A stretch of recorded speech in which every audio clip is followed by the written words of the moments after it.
Greetings and welcome to another edition of the Red Pill Diaries, and I'm your host Rasheed. And we wait for Matthew Eric to join us. He should be joining us in the next few minutes or whatever. But I want to also say this right now: we're having problems already again. So you know, and this time it cannot be blamed on YouTube. It has to be blamed on StreamYard. I'm looking in the right corner of my screen, which might be the left corner of yours, and it says, we're having trouble streaming to your destination. It is possible the stream was ended or deleted on the destination. This can also occur if the RTMP server URL or stream key is incorrect, and we know that everything is correct on it. We'll keep trying and let you know if it is resolved. That is for Rumble. That is the second or the third time this week, or since we've been streaming this month, that this has happened, where Rumble's link has been cut.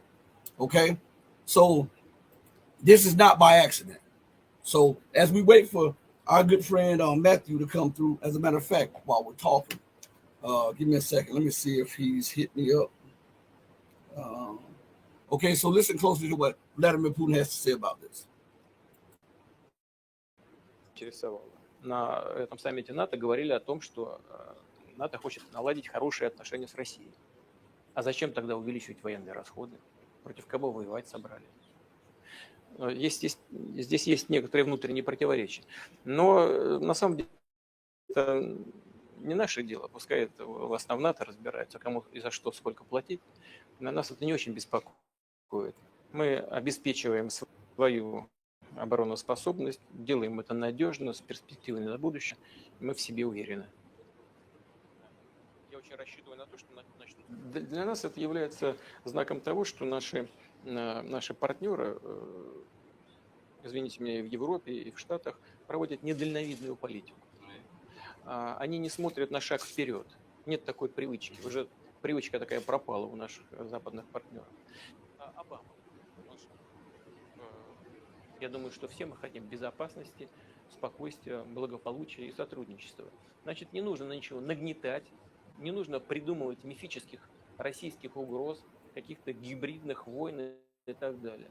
Сами напридумывали, а потом сами себя пугаете, и на этой основе еще и формулируете перспективы политики. Нет у такой политики никаких перспектив. И есть перспектива только в одном – в сотрудничестве по всем направлениям, в том числе по вопросам безопасности. Главная проблема в области безопасности сегодня какая? Терроризм. В Европе взрывают, в Париже взрывают, в России взрывают, в Бельгии взрывают. Значит, война идет на Ближнем Востоке. Вот о чем надо думать. А мы все рассуждаем, значит, о том, какие угрозы России создают. Продвинутый человек либеральный взгляд. После теракта в Париже. Ужасного, просто кровавого события. К нам приехал президент Олланд тогда. И Франсуа мне, значит, вот мы с ним договаривались о каких-то совместных действиях. К берегам Сирии подошел авианосец Шарль де Голль. Потом Франсуа уехал в Вашингтон, и все, Шарль де Голль развернулся и ушел куда-то в сторону Суэцкого канала. Все, и реальное сотрудничество у нас с Францией прекратилось, не начавшись. Значит, Франция задействована в операциях, там, но в рамках международной коалиции под руководством США. Но вы там разберитесь, кто там старший, кто не старший, у кого есть какое слово, кто на что претендует. Мы готовы, мы открыты к сотрудничеству. Но все-таки у меня есть определенная доля. Понимаете, я уже общался и с одним президентом США, и с другим, и с третьим. Президенты приходят и уходят, а политика не меняется. Знаете почему? Потому что очень сильна власть бюрократии. Вот человека избрали, он приходит с одними идеями, к нему приходят люди с кейсами, хорошо одетые и в темных, как у меня, костюмах, но только не с красным галстуком, а с черным или с темно-синим. И начинают объяснять, как нужно делать. И все сразу меняется, понимаете? Это происходит от одной администрации к другой. See that? That's what Putin says. It does not, and I'll bring Matthew in. I just see him. Let me remove this off the screen and bring Matthew in. So Vladimir Putin says that it doesn't matter which president comes to office; they have different ideas. And he says once they get in the office, men in suits visit them and tell them what they can and cannot do when it concerns U.S. policy. Matthew, what is your take on that? Can you hear me right now, by the way? Is my Yeah, I voice? can hear you. Yeah. Oh, okay, good. Yeah. I had to switch computers there. Sorry about that.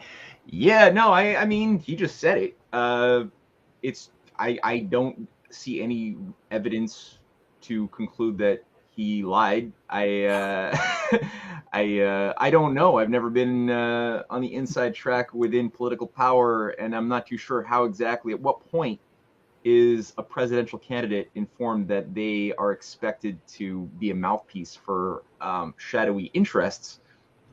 I would imagine somebody like a Biden has probably made that arrangement clear and unambiguous back in the 1970s when he decided to become a professional political whore. Other people, maybe they make it a little bit, they last a little bit longer in their delusion. Maybe they thinking that they're going to have a little bit more freedom than they will, and then others are perhaps a little bit more courageous. Not perhaps, they are. And there's a whole string of presidents who didn't live through their mandate. America has 8 presidents who didn't survive their mandate throughout its very short history. That's an insane record of dead presidents who refused to sort of walk like a puppet. Other ones, I mean, there's I think a sort of, I don't know of any nation where there's no need to compromise with very shadowy, nefarious agencies that are part of the internationally extended deep state. Because I don't see the deep state as being American. I see it as an international, supranational entity, which is sort of like parasitically latched on to nations and have infiltrated them using cultural warfare, psyops, different forms of institutional, synthetic cult creations over many generations that have maintained itself. And I think every nation has had this sort of parasite to deal with. Some nations at different times have done better. America has done well. Its origins were based on the rejection of this oligarchical agency in the first place, even though there were immoral compromises that were made amongst various factions within the founding fathers, some of whom wanted to just remake their own empire around the slave power.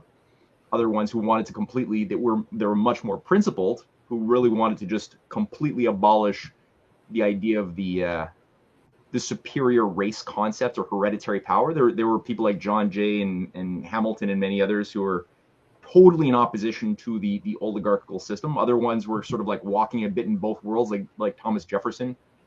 He's a dude who is, I think, willing to die for his principles, but at the same time, he had some very morally, intellectually weak blind spots that let him be used at different times by the enemies of freedom, who they liked the fact that he couldn't get over his own sense of superiority racially, right? And was more than happy to treat his slaves as secondary or even non-citizens and support the growth of the slave power. So you've had this thing bubbling and boiling in America for a long time, both in the southern side as well as in the northern blue blood establishment, the Cabots, the Lowells, the Lodges that oversaw the growth of things like the Skull and Bones, modeled on a Mithraic cult initiation ceremony that had already been done in Cambridge and Oxford for centuries. Right. And this is at the heart of the deep state parasite that's grown in the United States, overseeing the murder of a lot of presidents and Martin Luther King and Fred Hampton, so many, men of quality. So yeah, I mean, I think Putin, it's cool. He's got his own deep state thing to deal with in Russia. He's done a pretty good job, at different times compromising with it, at different times going on the offensive, expelling, jailing different members of the oligarchy created in Russia over the 1990s, at different times getting them to, work for the benefit of Russia, and at other points making certain painful compromises. So, it's a very, very high level game. Most people not having been in, if you're not actually in a power position, as far as I could tell, it's very difficult to learn the lessons as a watcher, as somebody who's a citizen trying to make sense of things, not having been in upper level management. It's hard to get into the position mentally of the types of experiences that a Xi Jinping, that a Putin, that a Trump would have had to experience in the course of decades of life experience, figuring out how do you build these social skills, how do you learn how to speak without saying what you're thinking, or say something and do the opposite. You know, it's part of the game of life. So it's fascinating. Well, before we dive into the China thing that you and I were talking about, what do you have to say about Trump? Because you know Trump is a phenomenon unto himself. Because he's not a politician, but we know how U.S. politics work. What do you think about him, and do you think he would bring anything different, or would the deep state allow him to bring anything different to the presidency? Yeah, I do think that he's a human. There aren't many people in high politics that, in my mind, at this point, qualify for that label of human. When I see most of these characters, it's just I'm looking at some form of technocratic zombie or neocon, fanatic. I don't see something so when I say human, I'm saying like I'm not trying to infer lizard people or shape-shifting aliens. Or some people might fear it when I'm saying that. No, what I'm talking about is that what is distinguishing us as being humans and not, let's say, like chimpanzees, which are very DNA biologically similar to us, is, in my mind, the capacity to use reason as a power that can allow us to make discoveries, to communicate those things through language, to act according to those discoveries, which requires courage, conscience. So the use of conscience tied with reason, with purposefulness that we associate with ourselves, the process we're born into, what we think we're going to leave behind, that defines our priorities, our value systems. That's what I'm thinking when I say the word human.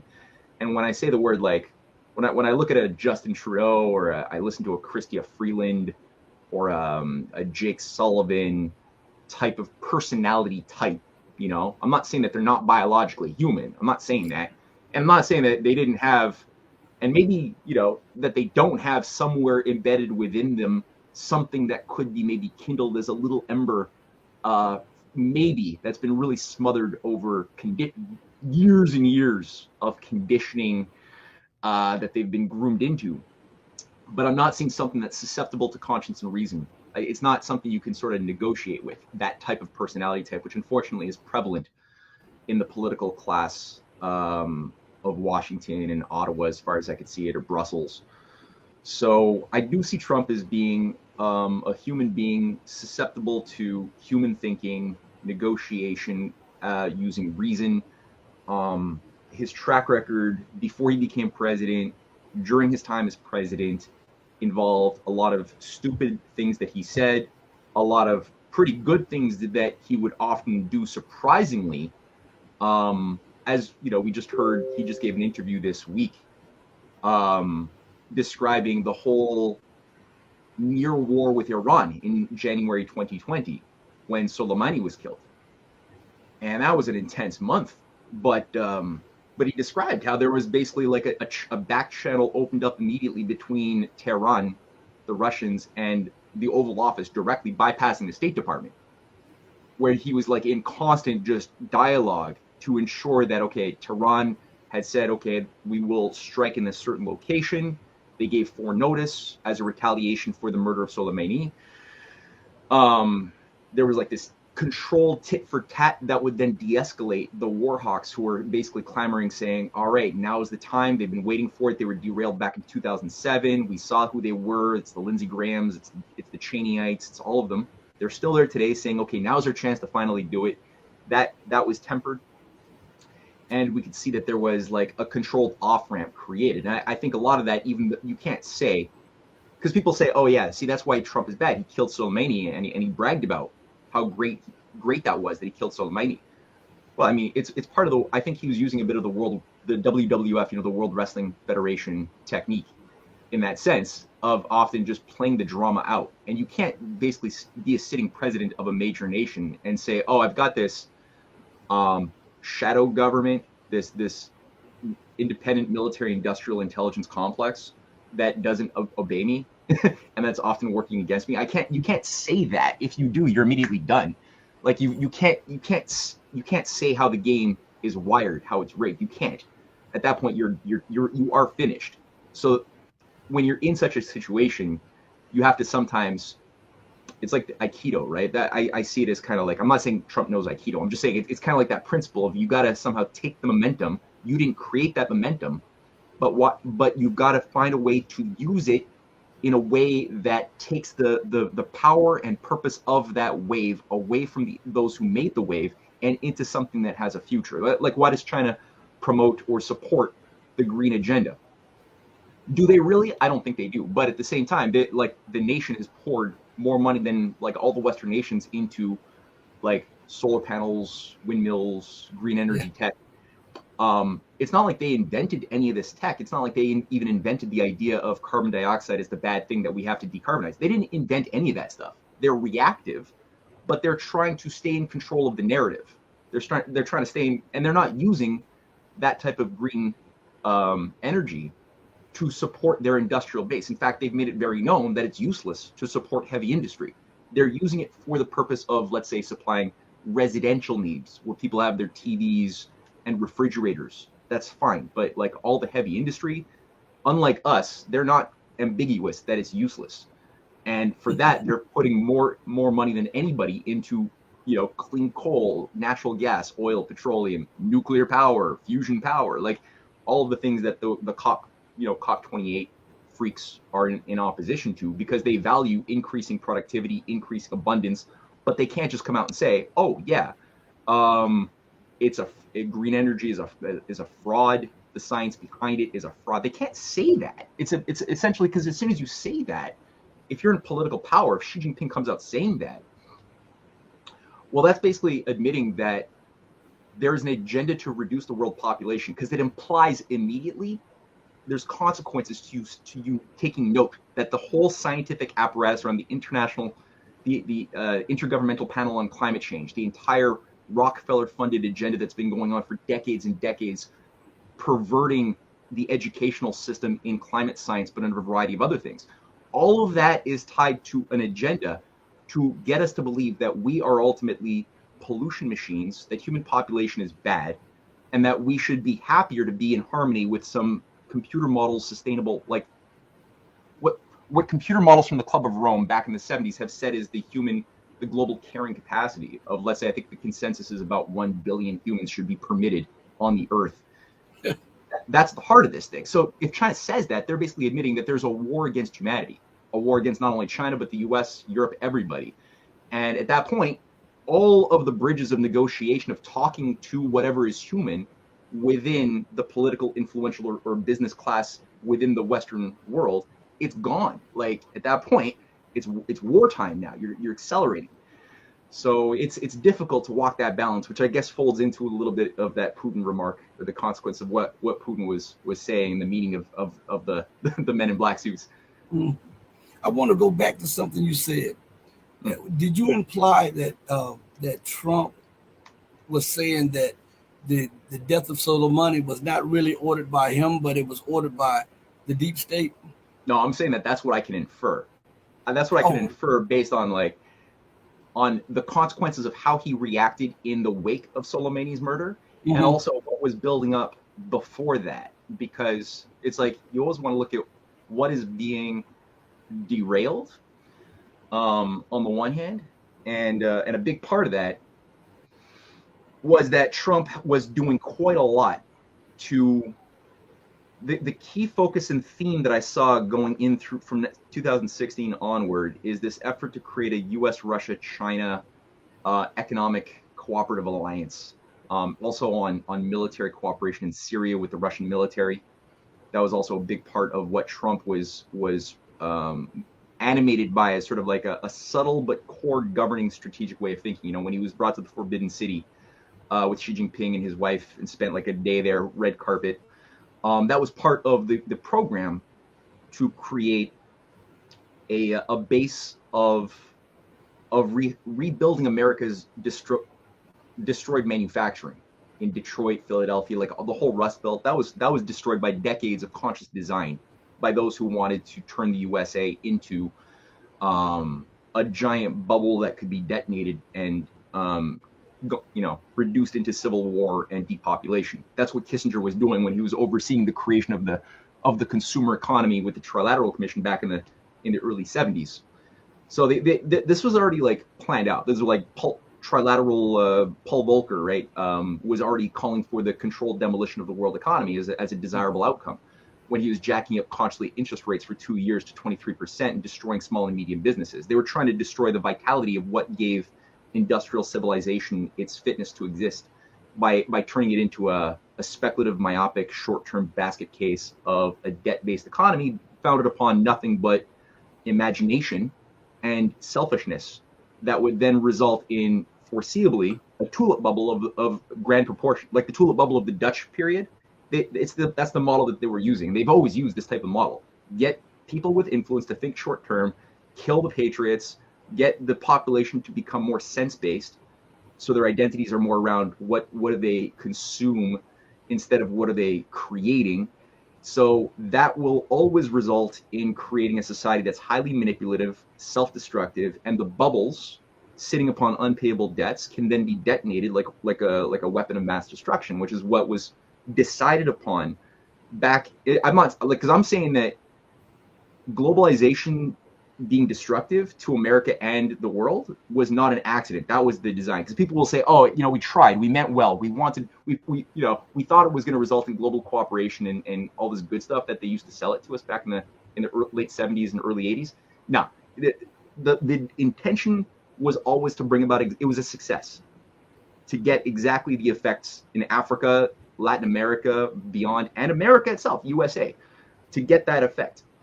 So Trump has been consistent, and I've looked at his speeches going back to the 80s, describing his understanding of rebuilding the industrial base, utilizing national protectionism, which he was already promoting back when Reagan was still president, saying like, look, we should be using protectionism. We should be rebuilding our industrial base. We should be looking for good relations with nations we're going to war with.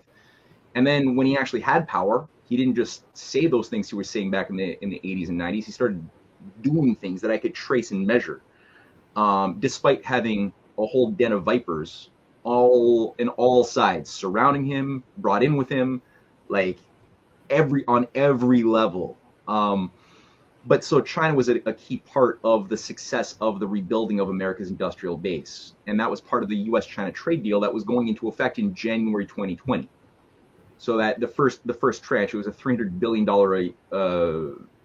deal where China was going to buy $300 billion of US finished goods as the first of about untold tranches of like slow rehabilitation of the US economy. So January, that was a key year right before COVID was sprung onto us. It was also the year where, I mean, that month was when George Soros gave his famous Davos speech saying the biggest threats to my open society are Trump's USA and Xi Jinping's Belt and Road. That's also the month where he called for the overthrow of Xi Jinping, making him sound a lot like Steve Bannon, frankly. That's when people started, some more thoughtful people began to realize, wait a minute, the Steve Bannon and George Soros machinery is actually sounding kind of uncomfortably similar. So yeah, Trump was also working with Putin. I mean, at least trying his best to get collaboration with Putin, both in Syria, where he got the U.S. military to cooperate with the Russian military, but also on the Arctic front. He made a big push for building rail through Alberta into Alaska as part of the Russian dynamic of opening up the Far East and Arctic, as well as the polar Silk Road of China. That he put an executive order behind that, based on this thing, fought for it. There's a lot of vipers stopping that, but he pushed for it. And then it would have happened had the elections not been fraudulently intervened upon.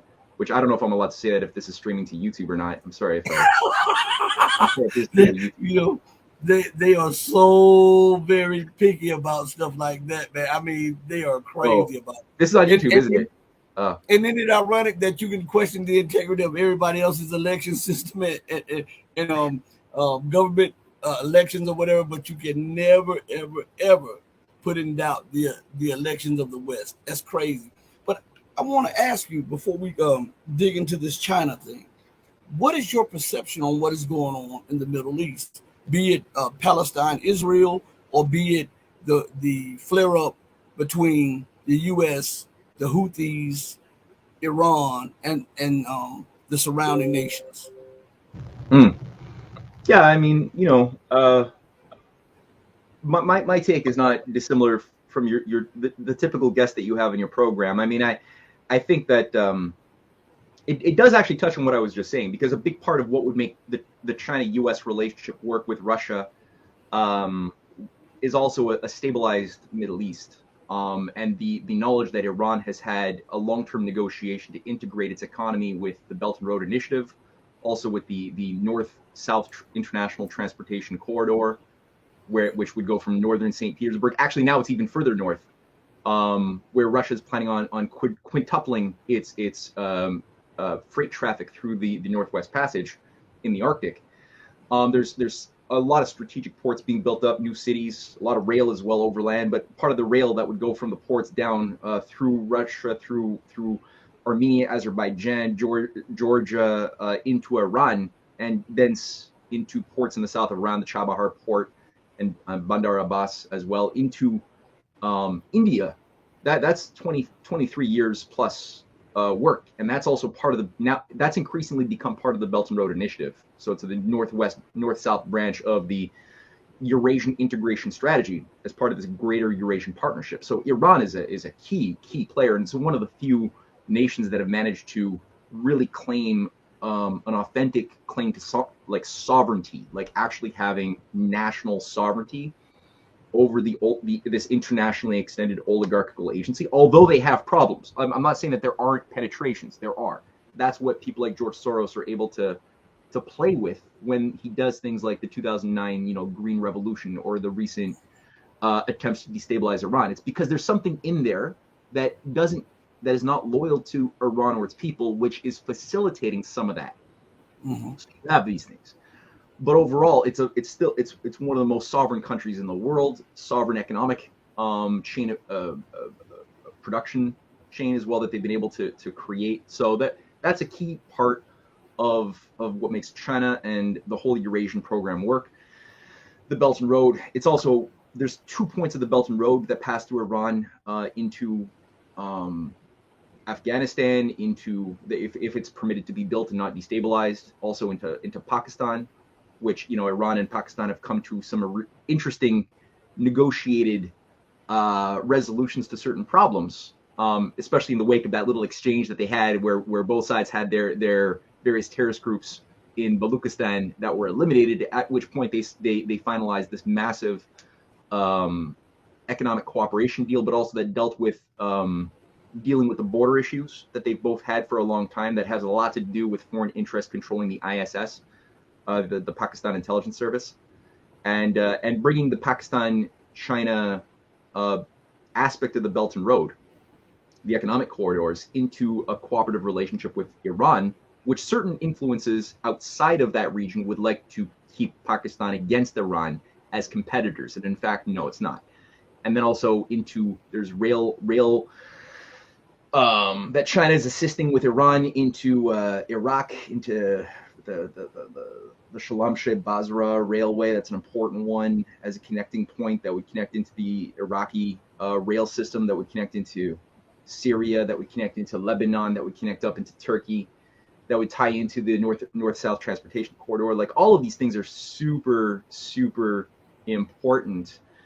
So if you can destabilize the Middle East, obviously you can disrupt all of this completely. And so there was such a good job done thus far. And again, Trump has to be given certain credit for being able to bring the U.S. military into some degree of harmony with Russia, as well as to extract the CIA from influence over the conventional military forces.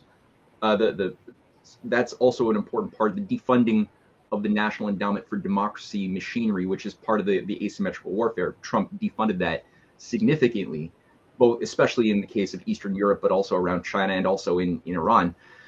or in the surrounding adjacent regions around Iran. That gave a space for China to grow from 65 member nations as far as their, the MOUs of nations around the world who sign on to the Belt and Road Initiative. It was around 65 in 2016, and then through the types of work that Trump had done, a space was created that allowed for China to grow that number to 137 nations during that 2016 to 2020, and since then it didn't really grow too much. So again, I give credit for a lot of that space having been created, and I think that those who want to blow up the region now are looking to really kick over the chessboard. And the most dangerous thing is obviously ISIS, which has been a Western creation, and our Western. I don't think it's too controversial for me to say this to your audience. I think everyone probably knows that if they're watching you. These are weaponized assets from Western intelligence that are used to destabilize nations that we don't like. That's why ISIS hasn't really attacked Israel ever, even though presumably that's kind of like one of their mandates, but yet they don't do it. They just attack other Muslim countries or African countries, like Iran. And the other thing, I think that the most even more dangerous than Islamic Islamist radicalized groups like this is the fascist sort of thing that we've seen take over control of Israel's governing class, which doesn't seem to want to do things for their logical self-interest at all. Like even the perverse definitions of logical self-interest we could think of, they don't seem to be animated by that. They seem to really want to usher in or manifest a prophecy that was given apparently to their people 6,000 years ago, and that's like there's this weird occult Gnostic obsession around rebuilding some Kabbalistic temple of Solomon in a certain region that happens to be really close, if not right exactly where the Al-Aqsa Mosque is, which requires that be destroyed in order for this Solomon's temple to be rebuilt at that spot. Apparently, a lot of the components of the temple have already been constructed or are in warehouses. A lot of the things, the so-called prophesied, ritualistic garbs of the priests that are supposed to be wearing these things are already made, and they've already bought the red heifers that are supposed to be sacrificed, these perfect red heifers for some idiot Zionist farmer or tech rancher in Texas who sent them down to Israel. So like that for me is like this most concerning thing, that this genie has been let out of the box. And there are sane factions I know that there are within Israel that don't think this way. That are like, I guess you could consider them more connected to what we used to know of the old, the labor Zionist movement, who were, not that they didn't have like racist problems, I'm not saying that, but they at least were a little bit more, they weren't fanatically cultish in their eschatology. And they were typically like Yitzhak Rabin types or Yossi Beilin types. They were not trying to create a new Masada cult. They were trying to look for like positive win-win cooperation with their Arab neighbors that could build economic, projects together and live in at least tolerance together, maybe with some economic benefits together. That's like the type of thing which China and Russia are trying to speak to and empower and hopefully bring that back into the discussion, because the current thing around Netanyahu is invulnerable. It was like what I was talking about with like, where's the humanity in this person versus this person? There's not much of that in those around in controlling positions now in Israeli power politics. There's not much reason there. They're not, but here's the thing too, right? Like I was mentioning, you got the technocrats, so you got the Malthusian sort of human machines who think like technocratic zombies, like Borg liberal, you will be assimilated types, which is of like, it's not like it's not religious, even though it has like a pseudo-scientific sort of veneer to it. Like when you listen to Yuval Harari type, they think of the human machine as a machine, but they also have their own internal religion, which is called transhumanism. It's like a a form of Darwinism for the elites, because you got the Darwinism for the masses, which is all based on like random natural selection, random mutations, chaos governs, nature. There's no directionality, no quality, no purposefulness anywhere in nature. It's just randomness. And there's certain, for some reason, mechanisms in the machinery that involve like, some species get lucky, get a bigger claw, use that to then survive longer, have more sex, eat more food in a world of diminishing returns, kill the weak. So the weak are weeded out of the gene pool. And then for the elites, for those who are or call themselves elites, the alphas, they have a variation on that theme where it's like, no, they know, but most people are not allowed to know that there actually is a directionality in the flow of evolutionary material. But you see, only we who are born into the hereditary class, or those who are able to demonstrate some sufficient immoral viciousness tied to some intelligence, like a Henry Kissinger, who can like be recruited into a managerial position and serve as like a house slave, the governing class of hereditary elites, then you're allowed to know. Then you're allowed to know what the community college trained kids studying biology are not allowed to know. And that's that we are actually the superior beings who are controlling the levers of evolutionary forces, and steering it in a direction that befits our desires as the alpha class of the brave new world. But then, so that's one type of I would say like left, like liberal imperialist technocrat type. But then you have what you see with this Zionist, this fanatical Zionist neocon type, which is similar but not totally the same. It's also obviously very religious. It's very much based on a racist elitism. So in that sense, very similar, but a little bit more like not as sophisticated. There's no attempt to try to masquerade your geopolitical racist view of the way things should be around some scientific veneer. That's not a desire by the neocon Zionist class. It's more like your might makes right.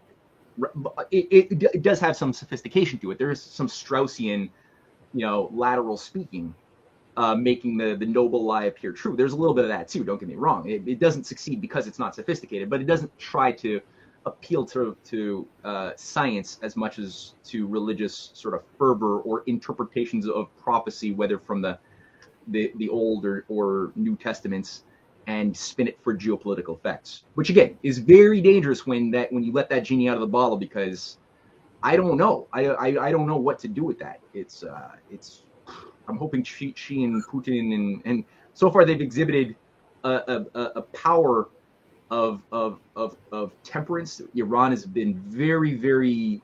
I've been impressed so far with Iran's ability not to fall into the traps, because there's traps being set to try to provoke a total war. Yeah.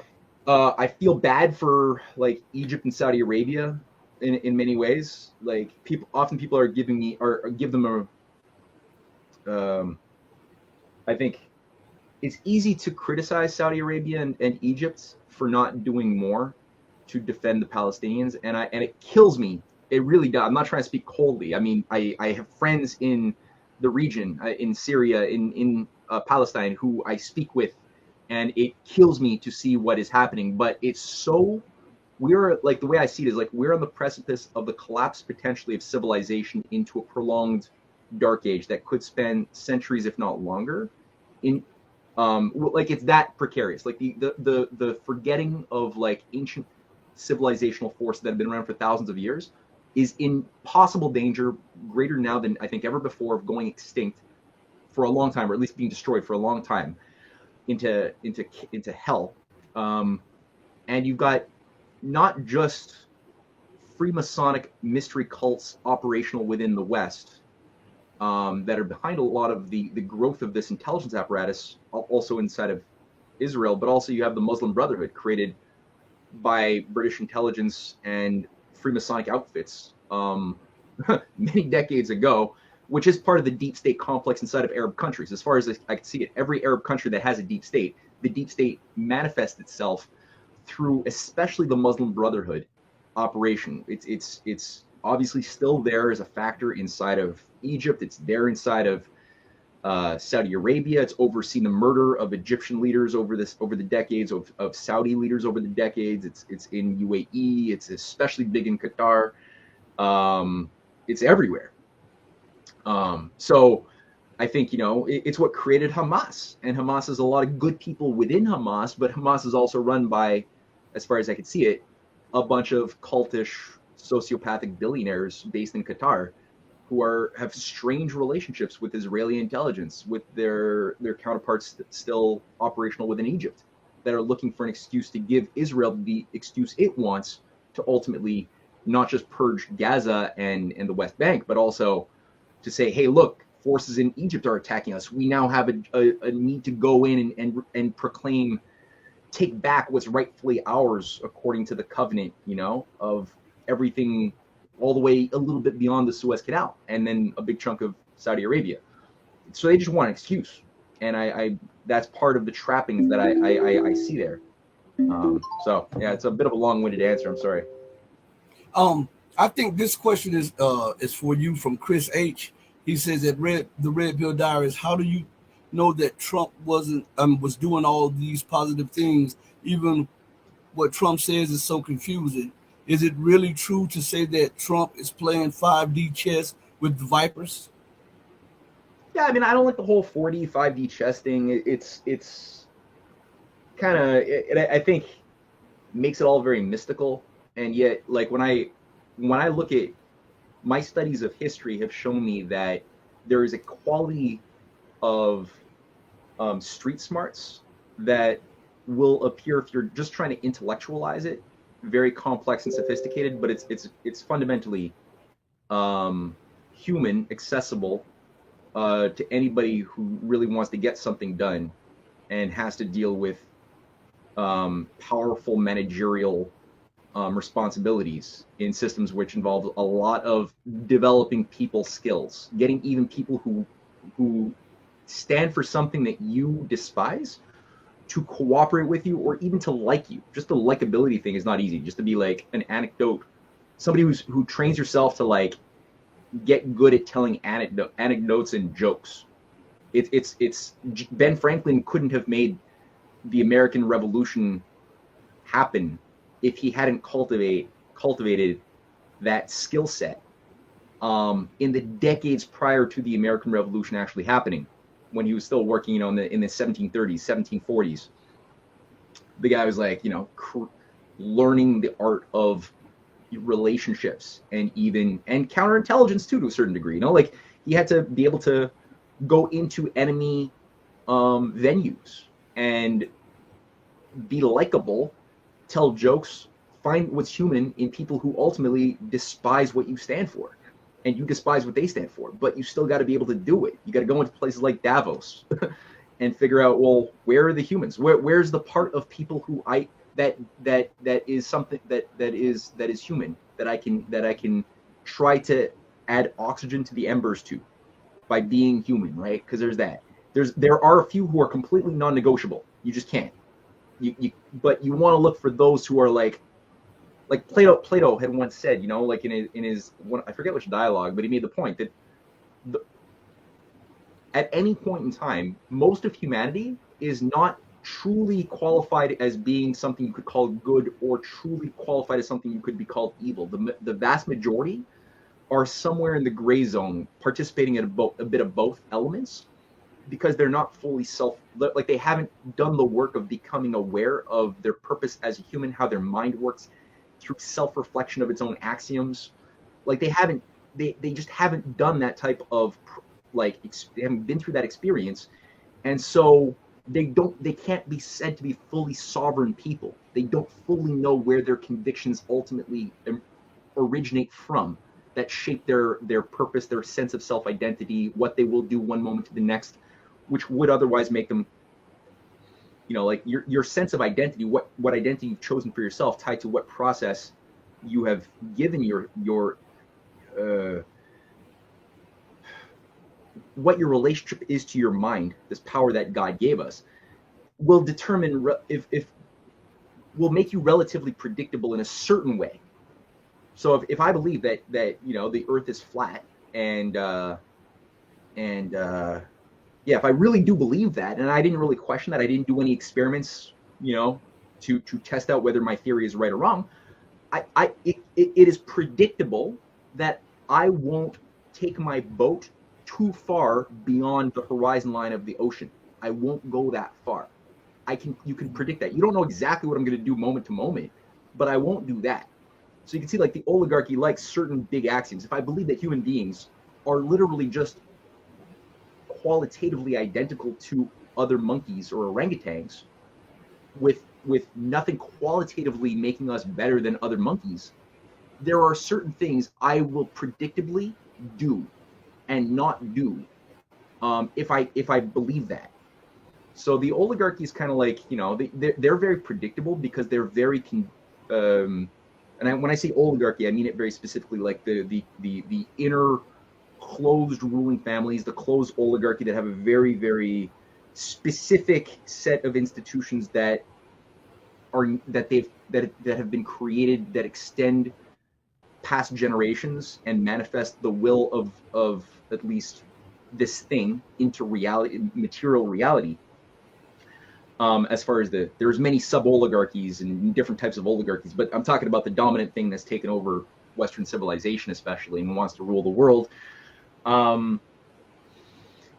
are relatively predictable based on their cosmology, their sense of self, which I, having read Plato and St. Augustine, and I think I've got a certain sense of this thing. Very few people qualify as that level of evil or predictability, which is why they often do the exact same thing every single time that they get close to they smell the blood, right? Is divide to conquer, make people stupid, make them fight each other, make the slaves fight each other, try to restore order out of chaos. It's always the same thing from ancient Babylon to today. It's the same thing, but modified with different sort of forms. So, I mean, I think the thing again with Trump is I recognize, from at least my studies of psychology and philosophy and history, I recognize that the personality type that he is. I see it as something that has emerged at different moments in different parts of the world. I recognize something human there. I recognize something also very smart, like very street smart, which is susceptible to strategic thinking. Knows how to shut up, basically, is what I'm saying. Like, you could have a thought in your mind, a broad intention, and know how to use your words to either shut up, to not talk, because a lot of people, as soon as they have a thought, they have to speak it, which is like great way to lose, right? Number two, sometimes you could use your words to deflect, to say something which will make people look here, when in reality you're actually trying to think about what's going on here, which requires as many people looking here as possible so that you can move closer to this thing. It's like, again, it's not 5D, 6D, 12D chess. It's like, it's something that has made humanity function over thousands of years, and it's anybody can kind of get better at this. I know time is limited, but I got to go to your Substack at matthewerick.substack.com. You have an article out today, and it says Brett Weinstein goes out to lunch with Tucker. The Chinese boogeyman strikes again. Could you elaborate on that article and discuss your thinking when you put together the article? Oh yeah, well, it's a short article. It's more just like a little vignette, me sharing some of my annoyance at the susceptibility of people who should know better, who know enough that they should be psychologically inoculated to the type of Five Eyes psyop propaganda misinformation crap that we're being like fed on, like China is our enemy thing. There's so much, like we are being overloaded with different narratives, and it's like new things are being created literally by the day, that are coming out of make believe. Like not that long ago we had China spy balloons were attacking us that we had to shoot down with F-16 jets, and you got Christopher, the head of the FBI, coming out warning of China's cyber attacks. We got former heads of the FBI, like assistant directors appointed by Mueller, who are coming out being sold as like patriotic heroes to patriots in America because they've like sounded the alarm over the terrorists being sent in via the border into the U.S. to infiltrate and destroy China, the America from within, and China's, by the way, behind that. And so anyway, I like Brett Weinstein in general. Like I think that his Dark Works podcast has had a lot of good content. So I was disappointed that a bunch of my followers had sent me this video on Tucker Carlson with Brett Weinstein talking to Tucker. Who, by the way, I mean, I've lost a lot of respect for Tucker. I'm starting to presume that he's not starting to. I'm pretty sold on the idea that Tucker is actually a controlled intelligence operative. Maybe he can be useful. I'm not sure, but I really don't trust Tucker anymore. All that to say, he had Brett Weinstein on, and yeah, the whole thing was on like China. Brett being a Darwinian biologist, so that's his like claim to authority to speak about geopolitics and how China wants to destroy America or subvert America by controlling the immigration flows from the Darien Gap into Mexico and Texas, and it's all full of just lazy ass innuendo. He never proves anything, which is always the case. But Brett, who you'd expect a bit more, because the guy, again, you'd think as a scientist you're used to a bit more rigor if you're going to say something, especially something super inflammatory or that could lead into a hot war with China. You'd want to back it up with a bit more facts. But the whole thing is just conjecture, because he went to the Darien Gap, saw all of the people, noticed that there was a bunch of, like, as he calls it, it's always, there's like a part of the narrative on whether Fox News or CNN or the liberal media is to not say that there's Chinese men in Venezuela or in the Darien Gap area or in Panama. No. You say it's military age men is how you have to say it. It's military age men, not Chinese construction workers working on billions of dollars of Chinese Belt and Road Initiative connected infrastructure. No, it's not that. It's military age men. So Brett is just playing into that.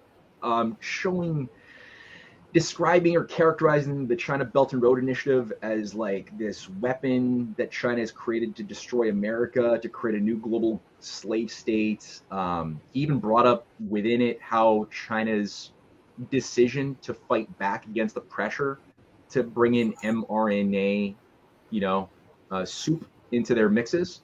Again, I don't know if this is going into YouTube, but their decision not to do that is actually evidence that they're behind. I don't know what I'm allowed to say because as soon as I talk about this stuff, videos get shut down. But that they're all of a sudden behind biowarfare and future things that somehow will be released by them, making them now immune to the thing that they're going to release onto us as part of their intention to destroy the world and all this stuff. And like I said, it's gossipy crap that I'm used to hearing from the CIA, but coming from Brett Weinstein, it was disappointing. Yeah.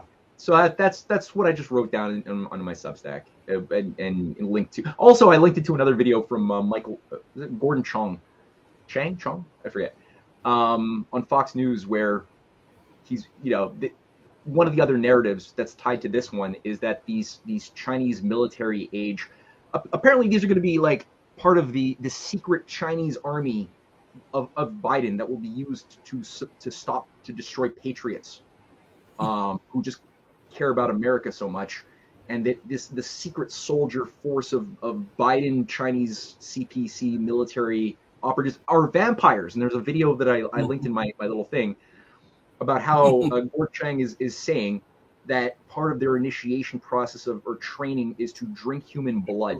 Yeah. And that Chinese vampires are part of the thing, organizing immigrants into the USA to destroy America that way, and also to fight physically on the streets of America. So it's over the top. It's over the top. It kills me that people are actually smart people are buying into this stuff. And I can just see where this is going, and it's so bad. It's so bad. And it's worse than what you think. I was at the dentist's office yesterday. I'm having work done on my teeth from martial arts. I've gotten chipped teeth and everything. So I'm there and I'm listening to, I don't know what she was, but she was doing x-rays and all of this stuff. So she was telling me about how,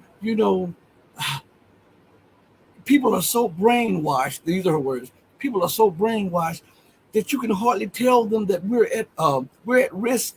The Chinese hate our way of living. The Russians hate our way of living. The Iranians want to kill us. And I'm listening to her and I'm like, is this woman serious? So it seems like the propaganda is seeping into the mind of the masses, because this was just an average person working in a dentist's office. And she was saying that the Chinese, and she was saying that the Chinese are trying to destroy us. They're coming through our borders. They're sending terrorists through. She says that they are linking up with Russia to help Russia defeat freedom in Ukraine, and they are helping Iran to defeat freedom that we're trying to spread with our democracy. And I'm sitting up in the office like, are you serious? Are you really serious?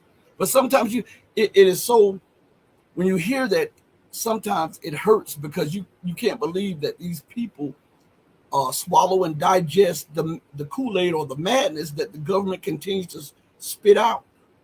Yeah, I know, man. I hear you, and it does. It hurts the heart, because you could see it, right? Like, again, it's like I was saying about the humans. It's like you could see that these are humans.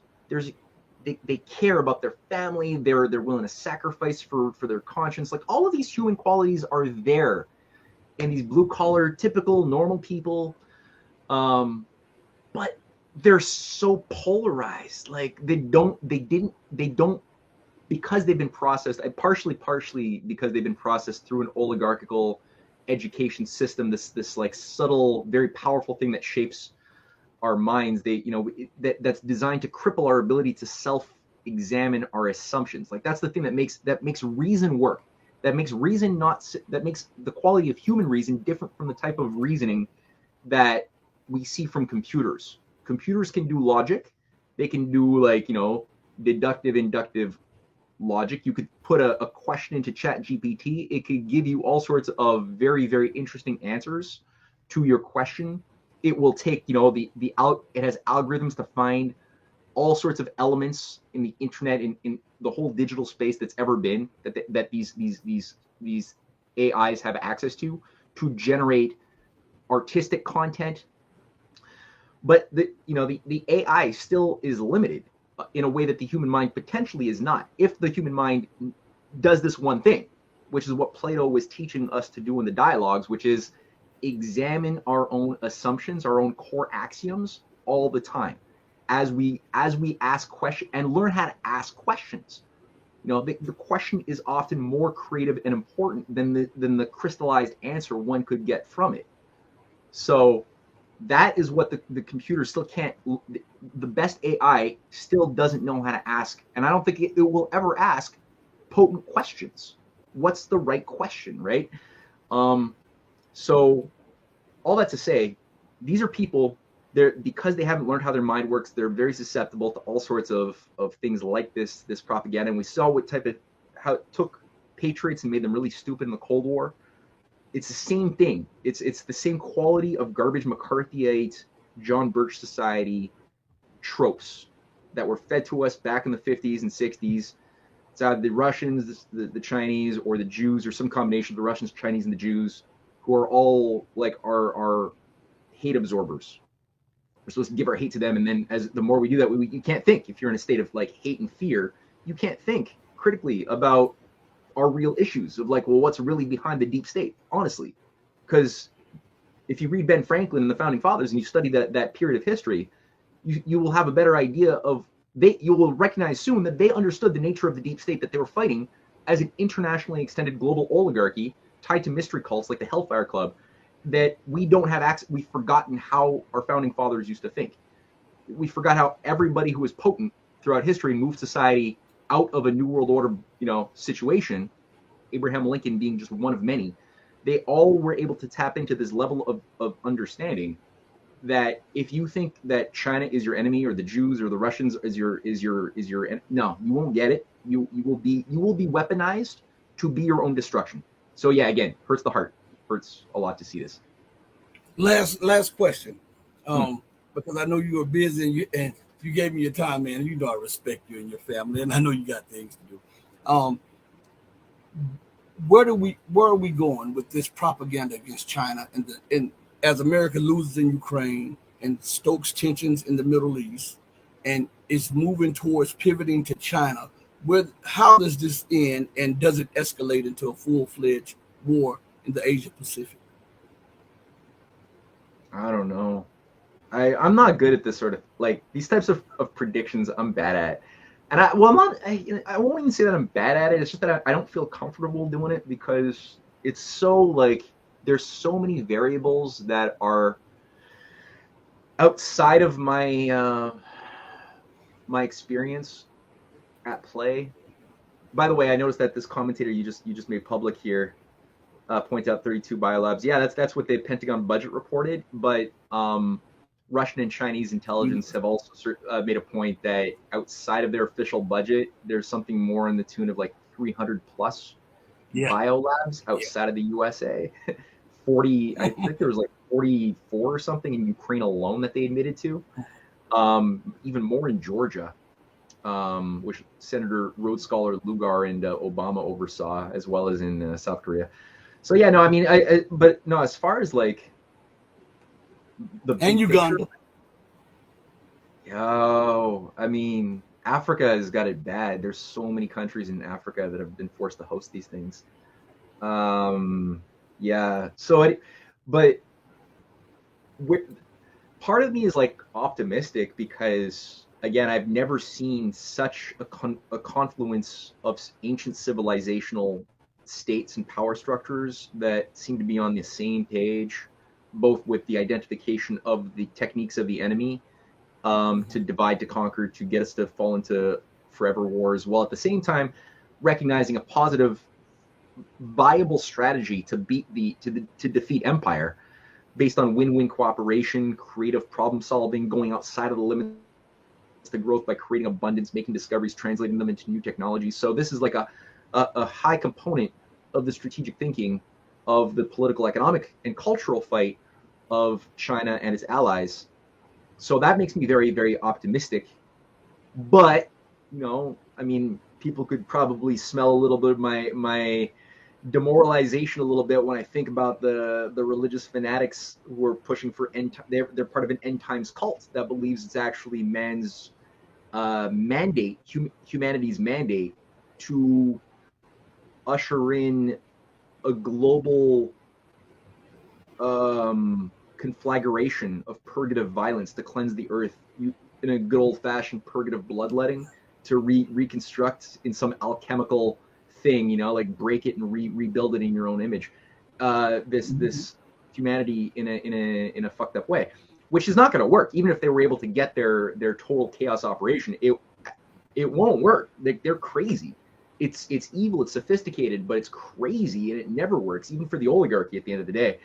So that's a factor. The nuclear weapons are a factor. I don't know to what degree the patriotic movements of North America are able to fight back against this agency, which is like latched on, and I do have hope in Trump's fight and stamina. I have hope in the people not falling for these FBI-run traps, like to create a new civil war, as some would have it, using the border crisis as an issue.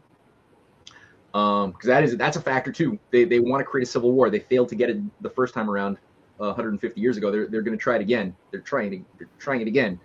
And the same people, the same FBI agents who oversaw the worst inside jobs from the 1993 WTC building attack to 2001 to the 135 cases between 2001 and 2014 are part of the highest level FBI agency that are signed onto the letter that's instigated this whole confrontation between the red states and the federal government. And there, 4 of them are appointees by Robert Mueller.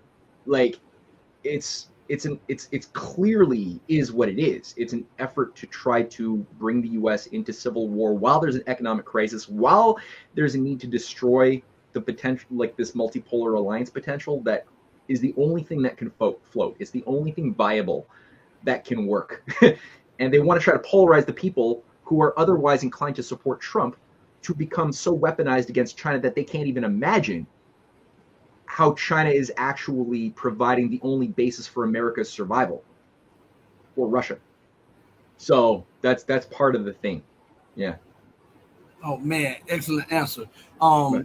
Matthew, thank you for joining me, man. I'm gonna hit you up later with the video and a few private words I want to say to you.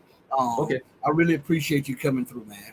Yeah, man. No problem. I'm sorry for the tech glitches on my end, but hopefully next time it'll be more streamlined. Yeah, man. Hey, be blessed, man. All right, you too. Bye. All right, everybody, listen. Hit the like button. We're bringing you exclusive content, and we're gonna have him back on either on Patreon or on a channel member stream coming up in the near future, God, if it's God's will. I want to take the time out right now to thank each and every one of you who have chosen to join us, to give us your hour and 12 minutes to out of your day. I really, really appreciate it from the bottom of my heart. I want to say thank you. And I also want to say this in closing. Do good because it's the right thing to do, not because people are watching or you may get credit for it. Because when it's from the heart, you don't care if anybody acknowledges whether or not you do right. You do it because that is what is right to do. Okay. On that note, I go out the same way that I always come in, with love in my heart for each and every one of you who loves truth. But know that the true and living God will always love you better. Until we next speak again, stay strong, stay true, but above all things, stay righteous. I love you all. Hey, mama, your baby boy loves you more than life. Deuces, everybody. I'm out of here. Peace.